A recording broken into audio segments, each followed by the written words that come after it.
కేంద్ర మాజీ మంత్రి ప్రముఖ పారిశ్రామికవేత్త కావూరు సాంబశివరావు మృతి పట్ల రాజకీయ సినీ ప్రముఖులు వ్యాపారవేత్తలు వివిధ రంగాల ప్రముఖులు బంధువులు సంతాపం ప్రకటించారు.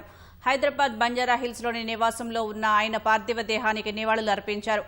మాజీ ఎంపీలు వి హనుమంతరావు, టి సుబ్బిరామిరెడ్డి, జేడీ శీలం, నామా నాగేశ్వరరావు, మేకపాటి రాజమోహన్ రెడ్డి సాంబశివరావు భౌతిక కాయానికి నివాళులు అర్పించారు.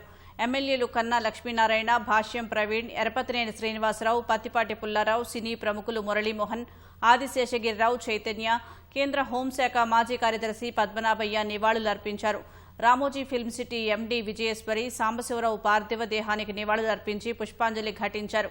ఆయన రాజకీయ, వ్యక్తిగత జీవితంలో చేసిన సేవలను, కావూరుతో ఉన్న అనుబంధాన్ని గుర్తు చేసుకున్నారు. ఇవాళ మధ్యాహ్నం జూబ్లీహిల్స్ మహాప్రస్థానంలో అంత్యక్రియలు నిర్వహిస్తామని కావూరి సాంబశివరావు మనవడు ఎంపీ శ్రీభరత్ తెలిపారు.